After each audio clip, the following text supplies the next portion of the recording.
And so today we are going to go over 15 questions on what individuals who have been newly diagnosed wish they knew.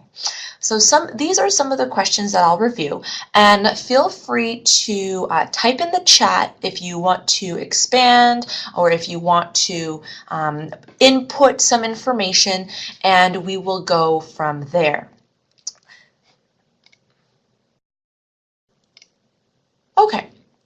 We are going to get started, and the first question that often individuals ask us as at the society, our staff, or actually to their neurologist or doctors is there a cure for Parkinson's disease? And so right now, there is no cure. However, there are many treatments that individuals undergo to completely or almost completely reduce the symptoms of Parkinson's disease. And this is something that Dr. Weil did respond to. And so he kind of went into a lot of different treatment options. And some of those were the levodopa-carbidopa, which is known as the gold star of Parkinson's disease treatment. And there are also other treatments that are made available. And Gina will be coming in shortly and check. This disease doesn't define who we are. It's just, it's a part of our lives, and it's no doubt a big part of our lives, and a big part of our partners and our families' lives and our friends' lives. But it's, nobody walks in a room and says, "Hi, my name is Gina. I am diabetic." So, and I always compare Parkinson's to diabetes. It's just one part of your body not producing a certain substance that can wreak havoc on on your life and the rest of your body. So if diabetics are not walking down the street with this on their head, there's no reason why any of us should. And so that's my approach to this, and I don't begrudge anybody else who feels differently. Everybody deals with things different way, but I intentionally I refuse to introduce myself by my name followed by my date of diagnosis, and I encourage everybody to do the same. Well, there you go. Yeah, finding better descriptors. And I do think that I hope that was appropriate to just share with people just so that they know where you're coming from as well and how you fit in with this conversation. Absolutely. I'm not and we're going to talk about that in the presentation. When I first got diagnosed, I didn't know to what extent to share it with people. And there's a couple of slides later, and I think it's a good conversation. Yeah. And that was I think, a big factor, figuring out when and how to tell people. And you ultimately decide you do have to share it with people, especially if you do have some motor symptoms or even non-motor symptoms that affect your ability to live. So we all do get to a point where we have to share it. And I once I wrapped my head around this, I committed myself to being completely an open book, and just the only way that we're going to change stigma and just also let people in the world know that they're not alone is by being open. So I'm 100% open book for anybody to ask anything to. Great. So part of the question one was just kind of reminding people that while there is no cure, there are lots of different treatment options. And so we will go into, as you kind of mentioned a little bit in your introduction, about, when to disclose, what kind of instigated this for you, and maybe what are some tips for other people, but also, what are you doing, or what can people do to maintain a healthy quality of life and to remain themselves. Question two, and we're going to kind of go through these questions, and feel free to contribute in the chat, if you will. I'll be looking at the chat and bringing in things that are relevant in our conversation as time goes on. But another question, Gina, that often gets asked is, is PD diagnosis a fatal diagnosis? And so I don't know if you'd like to kind of chime in here, or if you want me to kind of go for it, but I'd be happy to share the conversation with you. Yeah, that's good. I'm alone on this panel. I thought there's going to be other people, but so yeah, anybody feel free to jump in. But is it fatal? I guess for me, it depends on what does fatal mean? Does it mean you're in the ground, or does it mean you're homebound and you can't live your life? Mm, Um, it really. If we start out by is it fatal, meaning the traditional definition of fatal, you're going to die from it. Not that I know of. I mean, I haven't seen any evidence of that. And for me, that's not really, that wasn't a big factor because for me, fatality is, am I going to be, I mean, I'm very active and I like to work and I like to play percussion and I like to socialize. And um, being homebound and unable to do that, whether it's due to depression, mental health, or I'm physically incapable of doing things, that for me was a bigger concern. That was that line of fatality. Um, so when I look at is PD diagnosis fatal, is it a sentence? And mm, I don't think it is. Now it does affect everybody differently, and we all know that. Anybody that's has this or has around anybody that has it knows that it affects all of us differently and from day to day.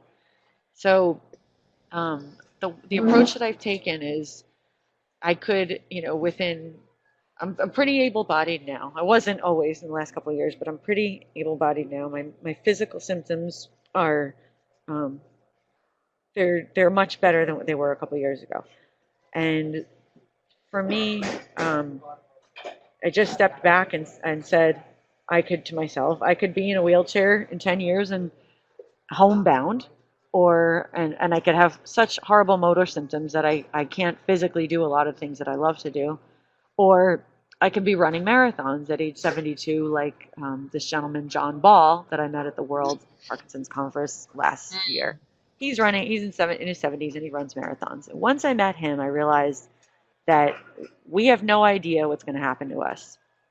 We do know that certain things can slow progression, and there's certain things we can do to help ourselves have the best possible outcome that we can have, but we don't really know. And as a result of not really knowing what's going to happen to us, I've kind of stepped back and realized, well, my partner and my family, nobody else knows what's going to happen to them. People could have a stroke, they could get mhm, cancer, they could get hit by a bus on a bike.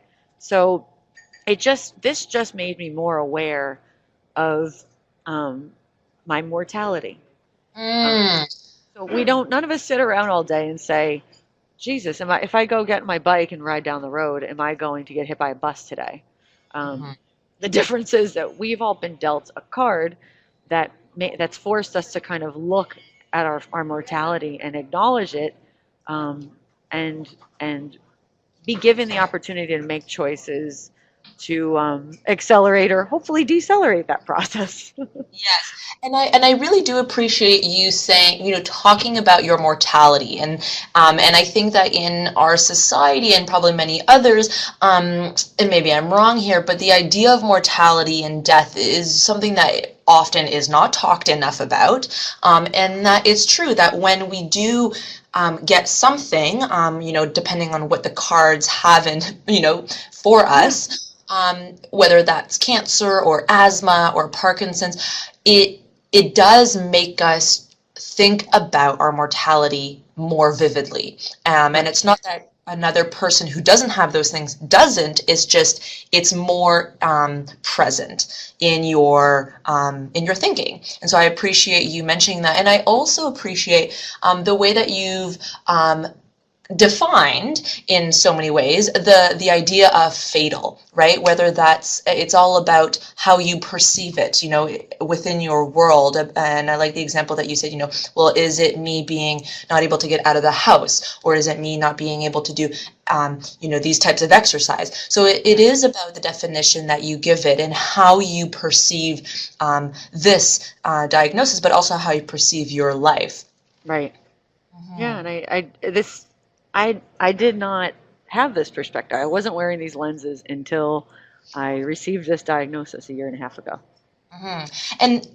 And that's really often the case. And when we are faced with that impact of that thought can really affect us in terms of our mood and in terms of how we think, which also kind of begs the question of how long can I expect to live, right? Yeah. There's all these Well, thoughts that kind of run into our head. right. And, again, it's kind of funny. I say it tongue in cheek especially to my family. My stepfather has diabetes, and my mother has high blood pressure. And they're worried sick about my health, and I'm the healthiest physically and probably mentally the healthiest person in my family. So how long can I expect to live? I mean, do we sit there and wonder every day, again, if I go out and ride my bike, am I going to get hit by a bus today? Can I expect to be riding my bike for another 30 years? Or um, should I expect that I'm going to get hit by a bus today? Or can I, should I expect to get cancer when I'm 70? Or can I expect to get cancer when I'm 50? It's the same thing. We don't know when we're going to go. And Parkinson's is just another I guess factor in that inquiry of I really don't know when I'm going to drop dead. Again, with the reframing of what is life and what is death in so Yeah. many ways. And oftentimes that those conversations, like I was saying before, are really hard, especially in the initial wake of such thoughts of, having these thoughts of your death and having it on like a timeline and or potentially, but everyone is on a timeline. Yeah. And when we can look at that and reflect on that, then I think there's a lot more empowerment that can come out of it.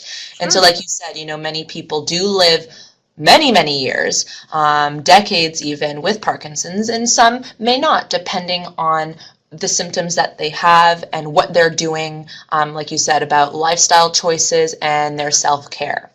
Yeah, and it's a big part of it. And as a result of this diagnosis, I've started I say this all the time at conferences or at panels, and as a result of Parkinson's, I stepped back and started taking care of myself physically and mentally and emotionally in a way that I never had years beforehand. And I probably should have. It probably would have made my life a lot easier. I probably wouldn't have worried about stupid crap and made myself sick um, over stupid stuff. Now it's real. Now my central nervous system is telling me you need to stop. You need to stop undermining yourself, abusing yourself, and really care for yourself with the same level of love and devotion that you'd give to somebody else that was in need, or just like a child, like a baby that needed their diaper change. Um, Mm, and all those things as a result of stopping and really saying to myself, it's not just that I'm lazy and I want to rest now. Rest is actually good for me. Or it's not that I want to, I'm being, um, I'm being fancy by spending money on good, healthy food. It's this food is nourishing my body and is good for me. And I'm as a result of taking better care of myself in whatever way that is. Means something differently everybody. But as a result of taking the time and the attention and the devotion to good self-care, I'm actually helping myself have a better quality life. Like my physical and non-motor symptoms have changed. My nervous system is responding to me and saying thank you. mhm. So And everybody needs to do that. right, and it's sometimes it's kind of ironic that some like a health issue makes us get more attentive to our body, and Yeah. like you said, I'm probably one of the healthiest people in my family, because you've had this huge turnaround and you're kind of taking charge of what goes in your body, what your body does, listening to your body in terms of rest. And we will get to that in the next couple of questions, as I see someone here ask, what did you do to improve your functioning? And you kind of Yeah. mentioned a little bit of I see those. that. We will get to that later on. Yeah. Yes, yes, guest. But yeah, how long can I expect to live, guys? That's there's no answer to that question. It's we're like I said, I went to the World Parkinson's Conference. There were people there that were running marathons in their 70s. So, and then, other people that I know, people that die of heart attacks in their 40s and 50s. So, how long can we expect to live? I mean, the same we're dealing with the same crap as the general population with the answer to that question.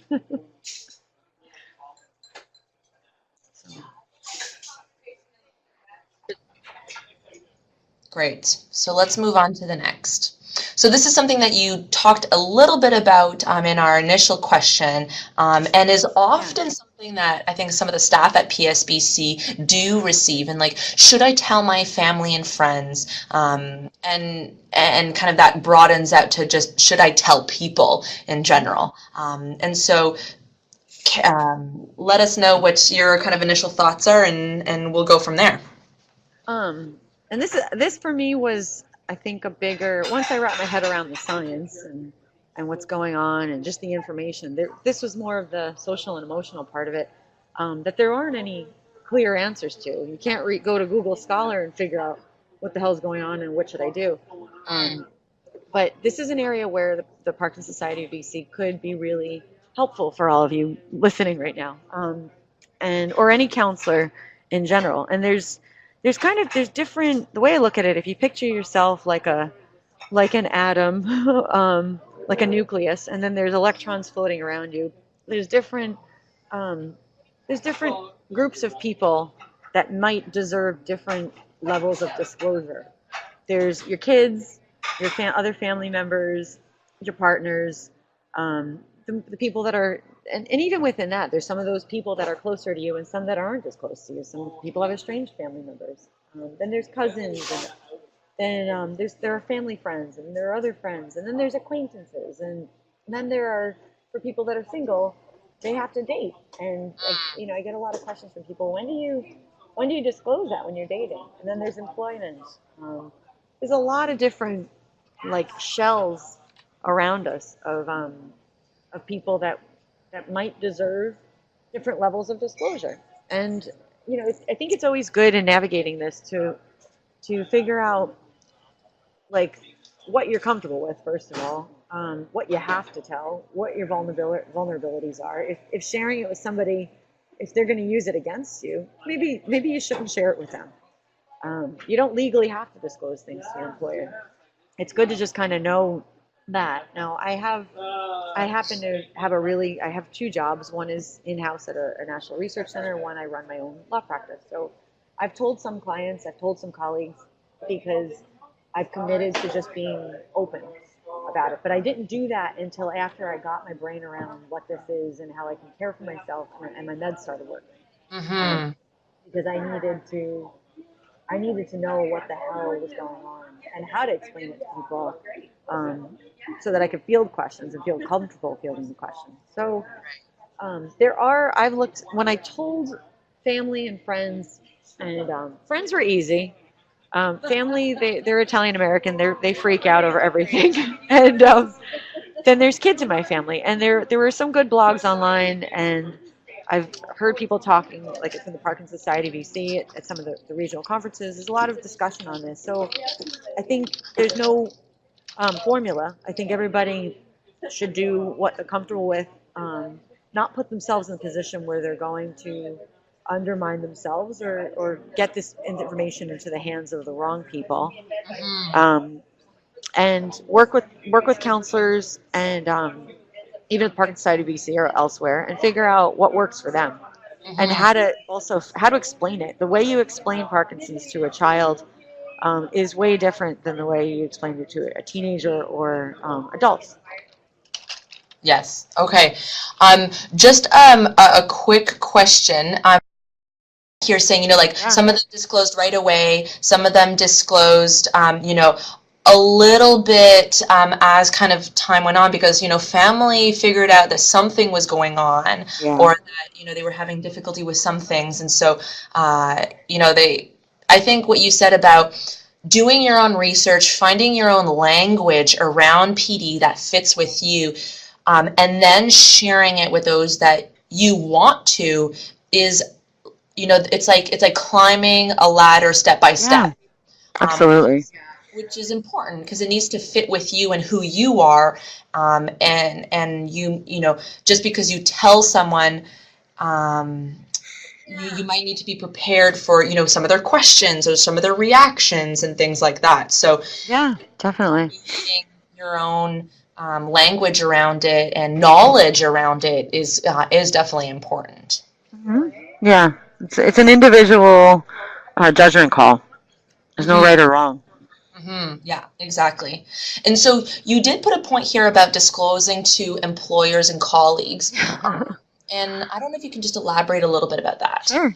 I couldn't resist the temptation to tell everybody, because I'm aware and I'm conscious of this stuff, and you don't you don't have to disclose this to your employer or your coworkers. There is a whole area of law that requires your employer to give you accommodations if you have certain disabilities.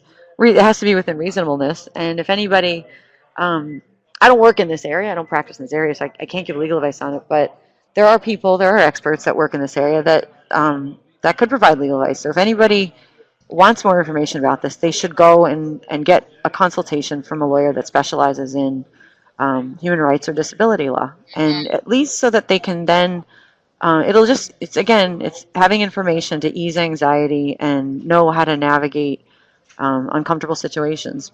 And and I've been working the whole time throughout this, and I've given myself reasonable accommodations. I've had speech to text software, and I've started picking up the phone more and talking with clients rather than typing, because I've had challenges typing over the years.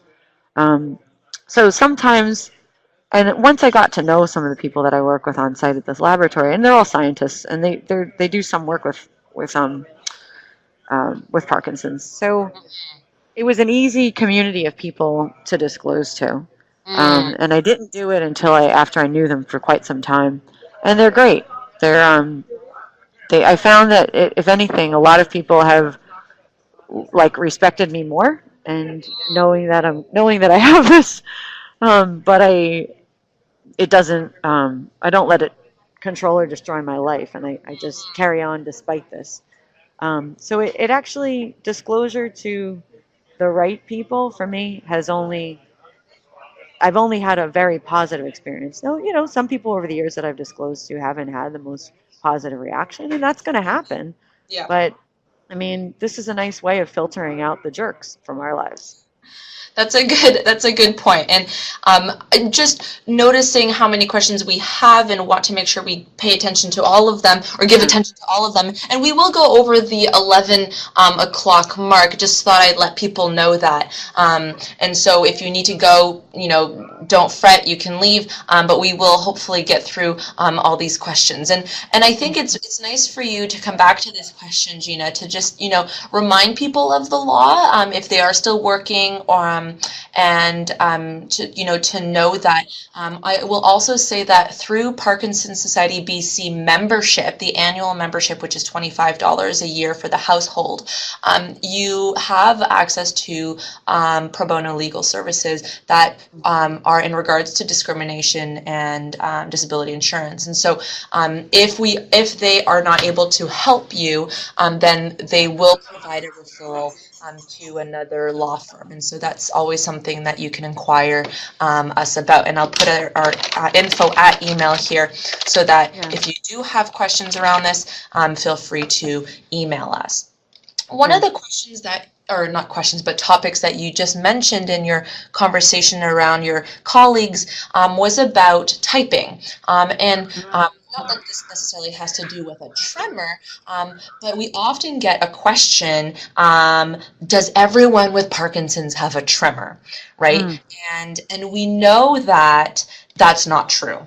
Up to 30% of individuals with PD don't have a tremor. And this is something that Dr. Weil did mention, and that sometimes when you're sitting around a group of individuals with Parkinson's, you will notice that not everyone has a tremor. Actually, some people might and you don't, or you do and some people don't. So it varies in terms of symptoms, and unfortunately the kind of the shaking palsy, as it was originally called, has really stuck around, and people really associate Parkinson's as like shaking and tremoring all over the place, when in fact that may not be the case for any or all of you. Yeah. Yeah, it's definitely, and it's, for me, I wanted my colleagues to know that my hand was shaking, not because I'm an alcoholic going through withdrawal on Monday morning, but that it was related to a real medical issue. And then if I'm using dictation software to write emails, they're going to notice. So I just, for me, that was kind of an easy way to let them know, hey, I have some neurological issues going on. I have a tremor and I have some stiffness in my hands. So I'm going to start using speech to text software. I'm going to start picking up the phone and visiting you all in your offices more, to have to not have to rely on typing. And I think it's more, and it turned out to be more efficient anyway, and people like that approach. So I use it as an excuse to go and go about my work differently. Yeah, yeah, and it probably also helps you connect more with individuals as opposed to sending them emails sometimes. Yeah, totally. Yeah. Totally. Okay, and so yeah, so there are obviously, as Dr. Weil kind of mentioned, there's that kind of these two kind of classes or categories of symptoms, and so it's important for you, as someone who may be diagnosed recently, to know and get informed about what symptoms you're affected with, and maybe how they might be reduced and helped through different treatment options, such as medication, but also exercise and alternative medicine and alternative therapies. Yeah. You kind of mentioned a little bit about this because you did say that you're still working and you're doing lots of things, you engage in many different things, but people do ask, and in relation to just kind of the idea of like this chronic progressive disease, can I still work? But more importantly, can I still travel and do my hobbies and be engaged with my community with Parkinson's? Yeah, definitely. And some places you might not be able to travel as easily too, but there are other places where again, we have this great disability laws in the US and Canada, and other places where places are physically equipped to accommodate people who have disabilities, and airlines and airports, they have to reasonably accommodate you. And if you can't lift your luggage and put it in the overhead, you just stop and stand there and say to the flight attendants what you have going on, and usually people soften up and they help you out. So can I still work and travel? I mean, we talked about work. Traveling is it can be challenging, but there's ways to do it depending on your level of motor abilities and where you're going. And then volunteering, I mean, it's kind of work, but but I mean, the point is, I think if you step back, if you want to do things that you still love, you want to still enjoy your life, it's important to figure out what things exacerbate your symptoms, and what things abate the symptoms, and kind of calm them down to make them feel better.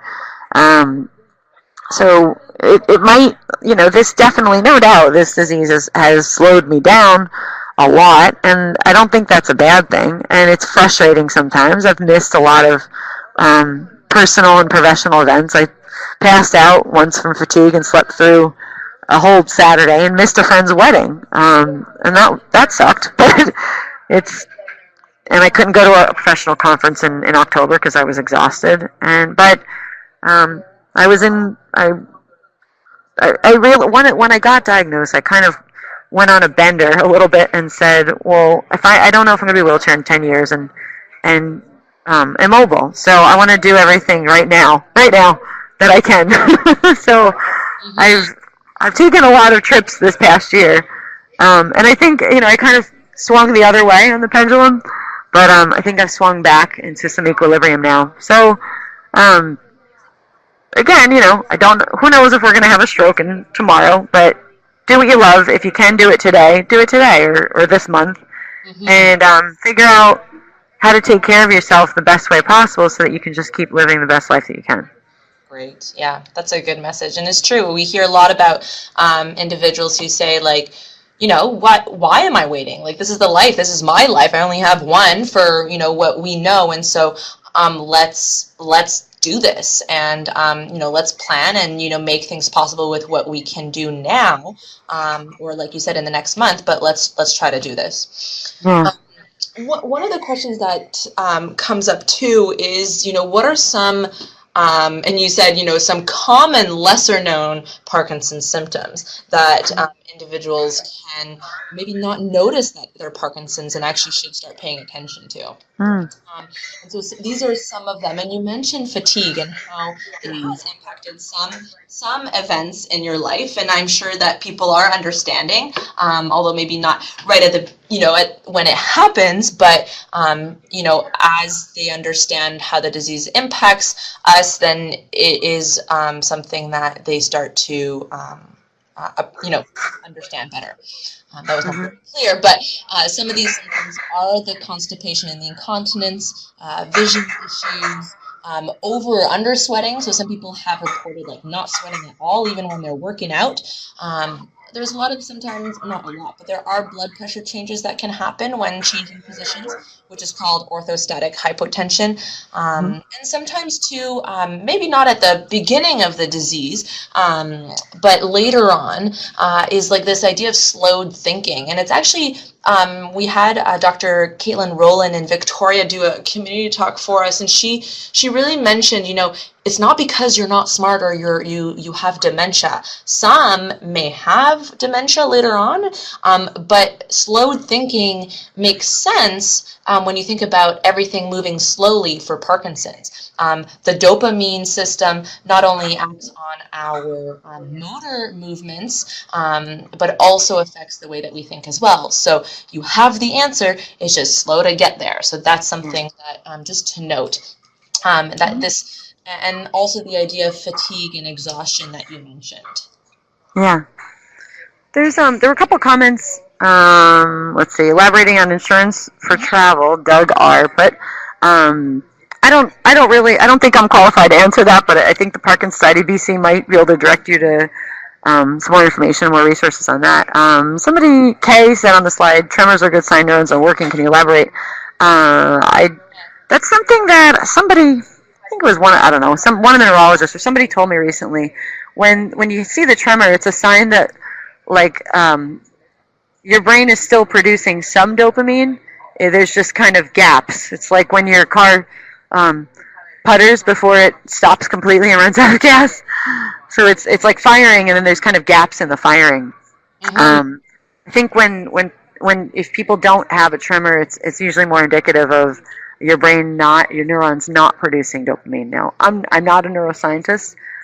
That's just what I'm just conveying what I heard and how I understood it. But that's a really good sign to call and ask if everybody's I guess calling like the clinic, not asking the doctor. You don't need a doctor to ask that question to, but you can ask a nurse to explain that, and they could probably get back to you. And it's good to know where you're at. If you have a tremor.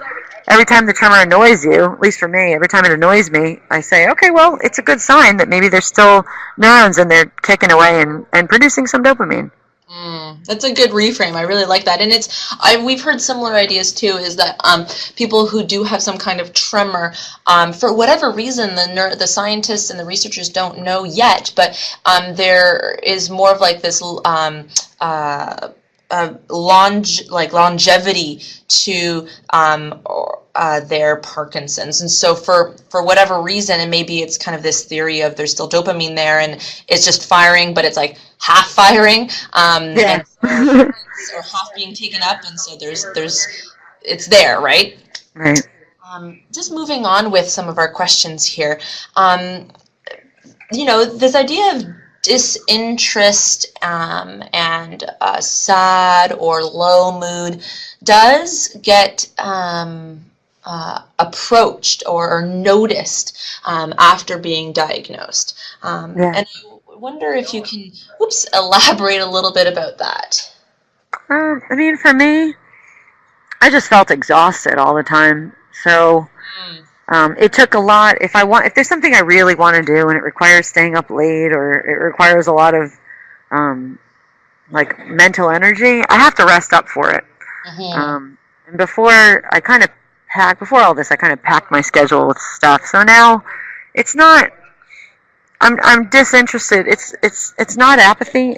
I'm consciously not interested in participating in things that I know are going to exhaust me. So but I think that's a little bit different than apathy, which is one of the um, symptoms that a lot of people experience. But Mhm. I don't, I think with something like this, it's good to be mindful that it's a symptom, but it's always necessary to be mindful. Is this physical? Is this emotional? If it's emotional, work on it. Get books, self-help books, talk to counselors, um, and engage. Am I disinterested, or why am I disinterested? And Mhm. then try to just work on it. And yes, it's true. You know, figuring out what it is, teasing it apart. It could be that, you're just kind of dealing with maybe a shock of the diagnosis initially, that you actually, because of the dopamine difference, the chemical difference in your brain, you might be feeling this way. So when you talked about apathy, that is a real symptom of Parkinson's, and that is related to the dopamine and other chemicals that are in our brain. Yeah. So that is something to definitely tease apart and to mention to your physician or your neurologist or your healthcare team so that they can help you with these things, because depression, anxiety, which are chemical differences in the brain, apathy can be treated. And so sometimes it's hard to kind of imagine that, because that it really does shift our thinking, but it can be treated and helped and attended to. And there's also this kind of social impact of the stigma of the disease, and there's this retreat sometimes that happens, and then therefore you're not maybe participating in hobbies or activities that you used to like. So there's this kind of curve that we see sometimes when people are initially diagnosed, is like this kind of hit, which is fair, and you kind of seclude yourself a little bit, trying to understand what this whole disease is. And then there's kind of this reemergence within your family, within yourself, within your social network of, well, this is who I am still, and I haven't changed, and these are all the things that I can do still. Yeah. Mhm. Hmm. So you mentioned a little bit, yeah, and someone asked, and I know that we were going to get to this question, and so people do ask, okay, well, you say it's treatable. What can I do now to look after my health? Yeah. This is key, guys. This is um this is what's going to make you or break you physically and mentally and emotionally. And there's you can look through the research. You can go to the conferences, and everybody talks about exercise, and it's true. A lot of people talk about yoga, meditation. It's all true. There's research to support it, and everybody that I know, including myself, that has participated in these things has seen differences in slowing.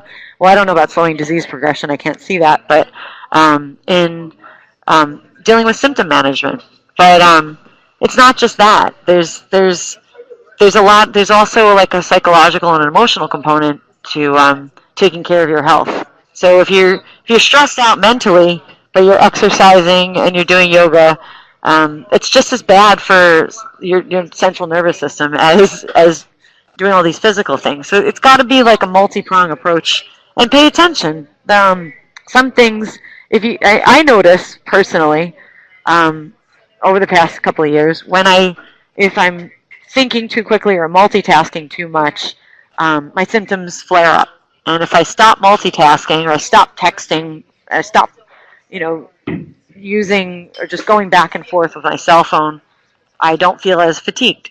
If I stop and look at water or look at fire and just kind of relax my brain activity, um, it eases the symptoms. And I didn't really know this. I didn't research it, but I just observed it. So I think people should start observing, trying different things out, and observing how does it affect your symptoms, positively or negatively, and then using yourself as a case study Mm.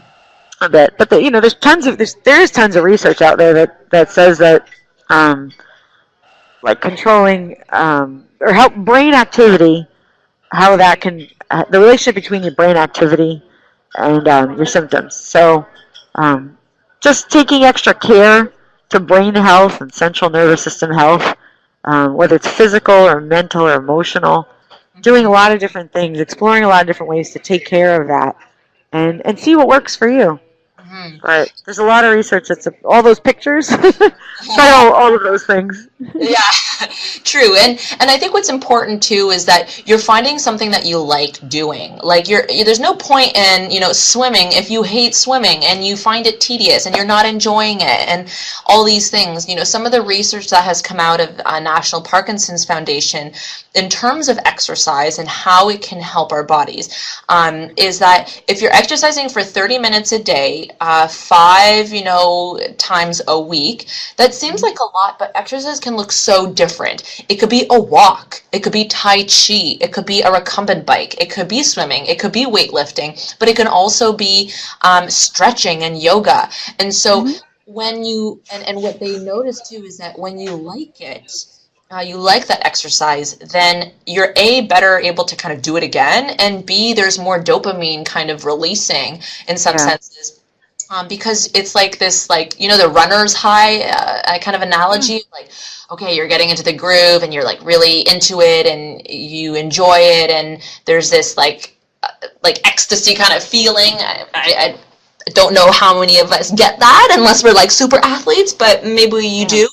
And that can keep us motivated to do these things. And so, like you said, it's not about doing all of these activities, but it's about doing what you enjoy, starting with something that is manageable for you, and maybe increasing a little bit more, or just sticking with that routine. And it can involve also other aspects. It doesn't necessarily have to be exercise, but it can be, like you talked about, nutrition and getting proper sleep. And I know here in the chat, a lot of us are saying, oh man, I don't sleep well, I'm having sleeping troubles, all these things. And sleep issues are a real symptom of Parkinson's. Definitely.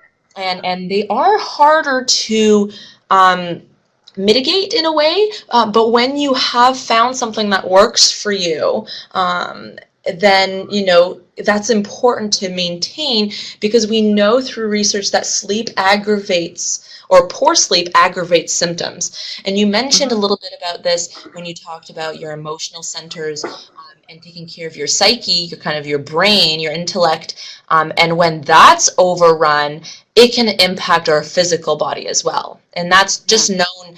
A perfect example of that is when you're feeling anxious. A lot of times people say, when I'm worried or feeling anxious about something, my Parkinson's symptoms, and even if they don't have Parkinson's, my body is like going crazy. You're sweating, you're shaking, you have butterflies in your stomach. That's a physiological reaction. Yeah, definitely. Anything that tolls your central nervous system. These are all proactive things you can do to exercise or activities you can add to your life. But there's also kind of like the negative component to this is eliminating the stuff in your life that adds stress to your nervous system. So whether it's an unhealthy relationship, an unhealthy employment situation, and a bad habit, and whatever that is, just stop and get rid of it. It's undermining yourself, and there's no amount of medicine that you could take that could counteract bad choices or habits that toll your emotional well-being and your central nervous system. And especially, if you're not removing those things, like you said, then you're still in it. You're just camouflaging it, which is not healthy. Yeah. And we're all do it. We all do it. Every single person on earth. I'm not standing on a pulpit preaching. I mean, I do this too. And I think every month of my life, I check in and I identify something else I'm doing that's undermining myself and unnecessarily tolling myself. And I have to check in every once in a while. Is this decision going to be healthy for me?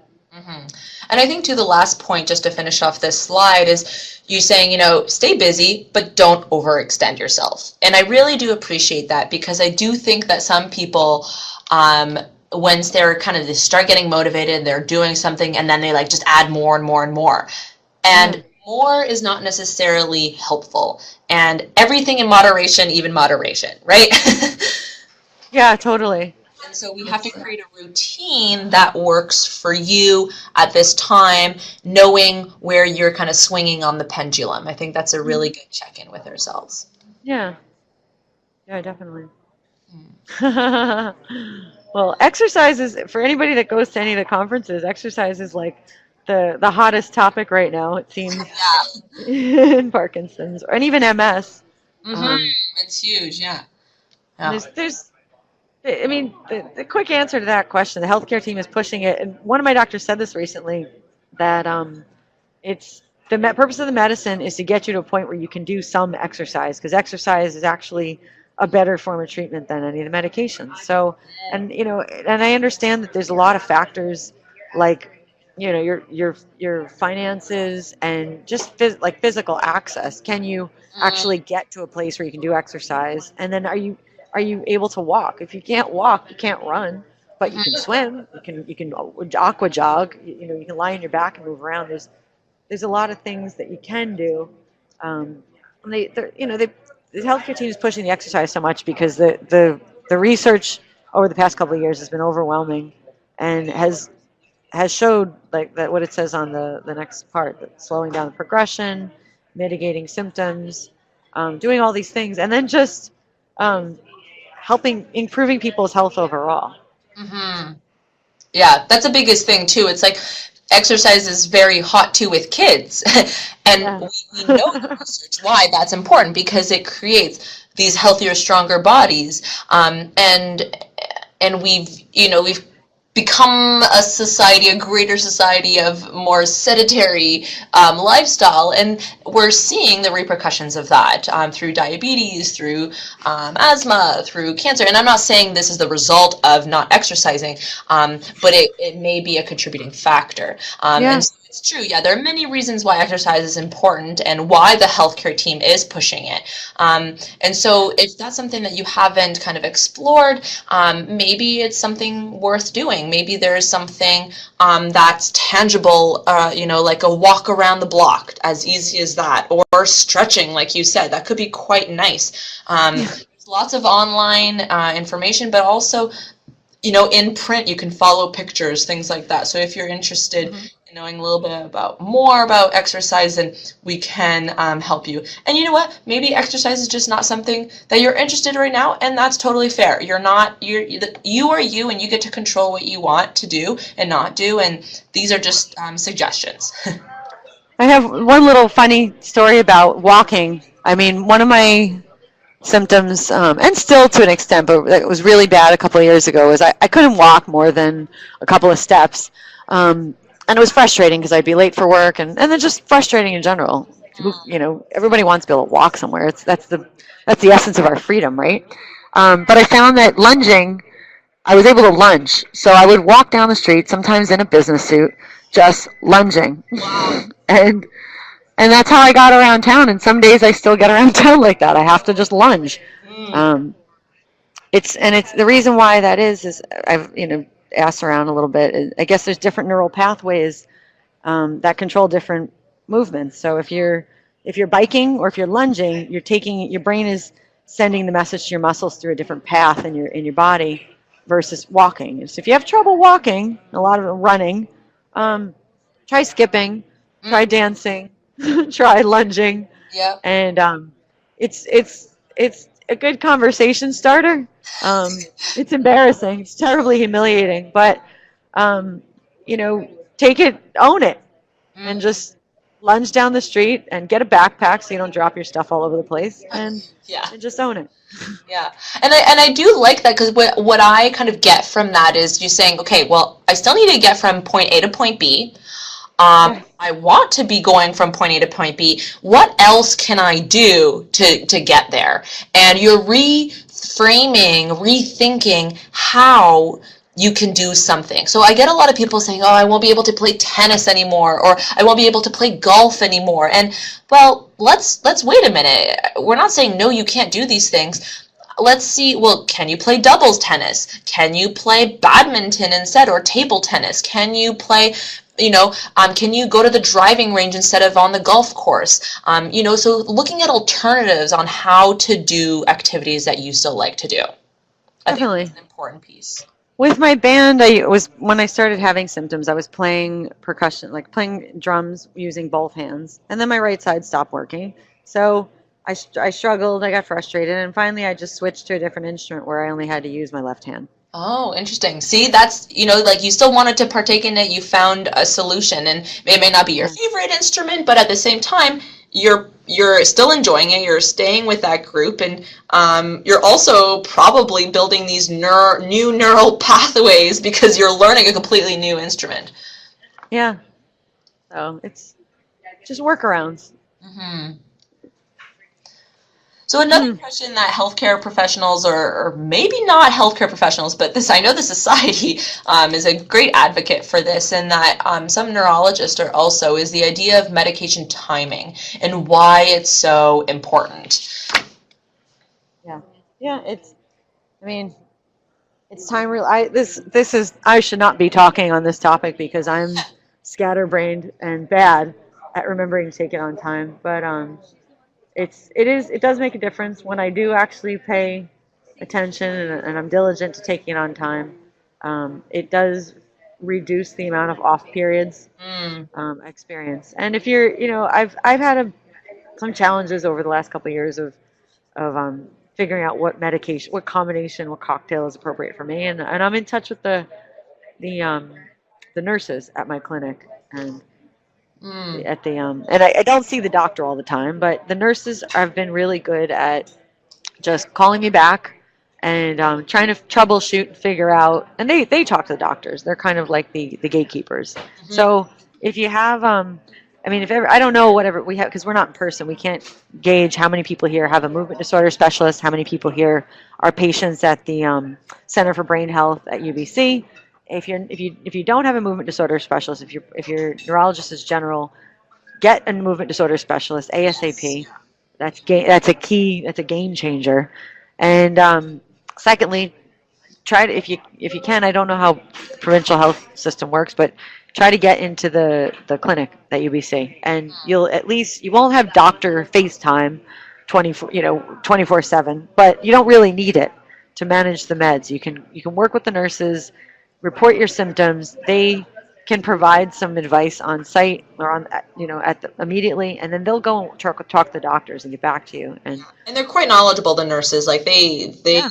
are neurology nurses, and they really do understand. And I think the point of, if you don't have a movement disorder specialist or a neurologist that specializes in movement disorders, it is important, like Gina said, to get a referral to them. You can still keep working with your neurologist, especially if you like them and you enjoy their approach with you and it's working out. I encourage you still to get a referral. It is long, but it is worth it in the end, because it's like seeing a GP who's kind of dealing with all these types of diseases.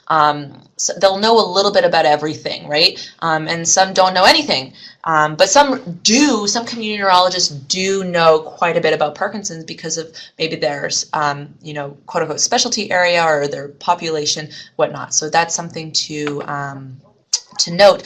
And just on the medication timing thing, it is important, as Gina said, she notices that maybe when she's less diligent about her medication timing, she has more off periods. And I think it's important for people to kind of understand that the reason why you're kind of assigned a certain medication schedule, if you will, throughout the day is to keep your dopamine levels up. And so when we miss one or we're late on one, that curve, if you thought about a roller coaster, that curve is going down below a threshold. And then when you take your pill again, you're kind of working extra hard to get back on track. And so it's not necessarily a bad thing. Some people get more more fluctuations than others, and that's just the way your body and brain is. But if you notice that you're getting off periods, or you're getting more stiff, or you notice the medication kind of wearing off more prominently, then that's something to consider about the timing of medication and following it more regimentally. Yes. Okay. So here, yeah, I can talk about this. I don't like to take pharmaceuticals. I never did. Still don't like taking it. Mm-hmm. And I supplement pharmaceuticals with naturopathy and all these different other modalities we didn't talk about, but I did. I've done acupuncture. I go to the Boucher Institute in New Westminster because they have reduced fees, naturopathic treatments.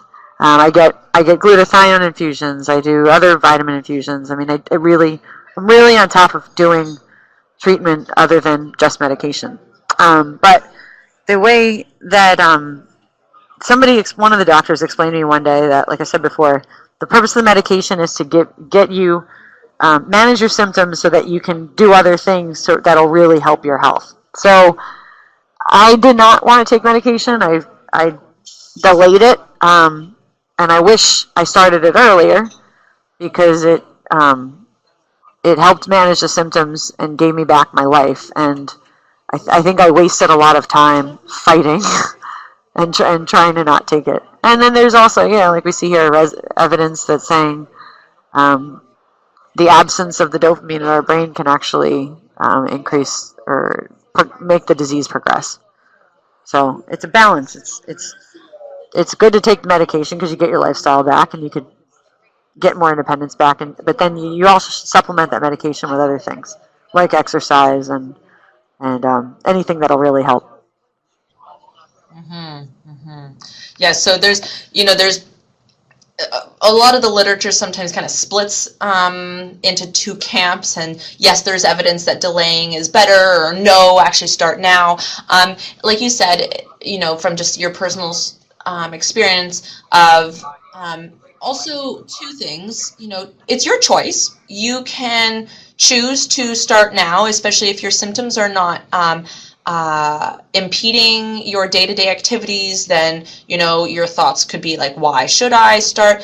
Some just start right away and see a great improvement, and so they continue on that path. And like you said, there are other modalities of treatment: naturopathic medicine, acupuncture, all these kind of alternative medicines that are actually quite becoming a lot more popular these days, and that if you are interested, definitely look into it. And you can also bounce ideas off of the society staff to make sure, is this an appropriate, or, is this an appropriate provider, etc. You mentioned some institutes that are actually quite reputable. And so, you feel safe going and doing those things. And you're saying, these actually really help me. So, if it's helpful again, then, that's great. Yeah. We're coming almost to the end here, and so this is a question sometimes that people are reluctant to do, and so why would I join a support group, or even broader that, why would I join the Parkinson's community in some ways? Yeah, it's for me. I participated in the online chat, I guess, or the online groups in the beginning, and it was helpful. There were a lot of people that were really generous in providing information. But what I found for me, this is just personal, attending the research conferences were kind of like a support group. It was the ability to go and just network with people and find out, just get resources, literally network, make contacts with people that could, that had information that I could use, and vice versa, that had information that I could share information with. It depends, I think it depends on the individual. Support groups can be great for some people, like traditional support groups can be great for some people, and they could be counterproductive for others. So I think, everybody needs to figure out what works for them. What works for me is being involved in the community, but not to the detriment of my involvement with my life outside of the community. And they're not mutually exclusive. But like I've there's no barriers between these two worlds. But I don't think it's healthy for anybody to go from one extreme to the other and just be so absorbed and only have friends within the community, and not keep relationships outside, and vice versa, and to ignore the community. The community is a great source of information and compassion, and it's important to just have that connection, for just to help you care for yourself. So it's again, I just think people got to focus on what they need and what helps them, Exactly. and do that. Yeah, exactly. And I do appreciate you saying that, like, you know, maybe at the beginning, or, I'm feeling like I don't want to explore this, what could happen, who could I meet, what could I see, all these things, these kind of more anxiety focused thoughts. And that's fine. Like you said, you choose what you want to engage in, and it's your choice. The support groups can be helpful, like you said, or maybe not support groups, but events, like you said, to educate, to understand the science, to make informed decisions about your health, and your health treatment. And so, in one ways, support groups, or events, workshops, can really just feel like a community. People just understand, they just get it. And it's quite nice to kind of be surrounded by people that you don't have to, like, maybe feel like you're hiding or something like that. At the same time, like you said, staying engaged with other interests and hobbies, and also work and friends, and that's a really important piece too. So it's not just about joining Parkinson's groups or events, but it's also about staying engaged in your community, which is really important. Definitely. So, coming almost to a close, we got 2 more questions. Why would someone call PSBC for questions? Because I'll get back to you quicker than your neurologist. That's probably true in some cases. But yes, we are here. While we are not open 24 hours, and maybe that's something down the road as the society expands in many years from now. But it is, sometimes the reality that we can answer your questions. Even though we're not medical staff, we can have provide some clarity on questions or issues that you're having and guide you in the right direction. There's a lot of information out there for the public. Some are valid and evidence-based and professional, and some look all those things but aren't. So even if you find articles, or if you are reading something and you're not sure, you can bounce it off us and we will say yay or nay, and maybe point you in a better direction on that specific topic. So that's really important to know. And another thing, and I guess I'm answering this question, but I think it's like from our experience on our end, is that we brainstorm action plans with people in terms of, okay, well, now I have Parkinson's, now what? What do I do? And so we kind of we tell you what we can offer, and you can decide to engage in any of those things or none of those things, depending on what you like. And I want to just throw this out there. I don't know, because we're not in person. I don't know who has attended what in the group of attendees here, but a lot of the events, the non-support group events, the regional conferences or the World Parkinson's Conference, it was kind of fun. And I met you're going to meet people that are similar, are like-minded people that are interested in learning about the science, people that are interested in socializing. So for me, I've made a lot of connections within the community that were the kind of people that I want to connect with in the community. So the community is really diverse, which there's a lot of people in it, so it's really diverse. And there's some people that go on fundraiser bike trips, and do a lot of cool stuff. So for the people that are kind of on the borderline, and they don't know whether and to what extent to engage in the community, just understand it's not all or nothing, that there is an opportunity to find people within the community that are your people, that are people that you'd feel comfortable with and relate to. Mm-hmm. I reached out, there's a blog, a blogger, I don't know if a lot of people are aware of, his name is Ben Stetcher, and the blog I think is Tomorrow Edition. I think that's TMRWEDITION. I'm trying to write it, but it's something like that. I can find it. I'll try to find it. Okay, yeah. Ben is great, and a bandmate of mine told me about the blog. He writes about a lot of things, some PD-related stuff, some technology, some futurism. He's really interesting, smart guy. And he wrote something on PD, and when I read it, it ripped through my soul, because it spoke to me. And he approached this disease in the same way I do, and we really, really shared the mindset. We looked at it through the same lens. So I reached out to him, and we met. We toured the Pacific Parkinson's Research Facility together, and we're in touch. And he is one of my support group members, my personal support group members. When we're having a moment, we call each other, but also when we travel, um, and do really cool stuff, we share that with each other. So it's it's the kind of support that I needed. Again, the individualized approach. But I encourage everybody to follow his blog and reach out to him. He's really smart. He can explain this neurological stuff really, really well. And so And he's a nice person. what's his last name? His name is Ben Stetcher. BenStecher. I think is how you spell his name. Okay, Ben Stetcher, yeah. I think I can provide his phone number. I don't know if he was. Oh, yeah, I found it. You found it? Okay, good. If you could post, that'd be great. Yeah. He's awesome. And if you write to him, he'll answer.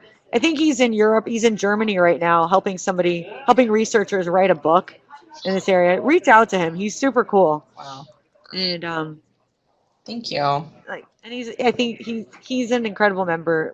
We're very lucky to have somebody like him in the community. So so call PCBC with questions, because they're a good resource and they can help you get back on track. You guys have been a really good hub, kind of like the concierge at a hotel. When you're lost and you don't know where to go and what to do, you guys have been really good to kind of steer all of us in the right directions. Yeah, so in that way, I do appreciate that, because I think that's something that we try to do, and just like have as many options for people as possible, and to kind of, as a platform, to kind of then go out and choose what you want to do.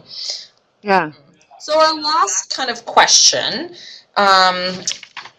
for today, and we're going to come to a close in about 5 minutes, is, what's inspiring you? You did mention some pieces throughout this kind of conversation today, but about the PD community, and what is it that is, empowering or inspiring about the community? I think for me, it's more so it's about empowerment, and helping me care for myself better.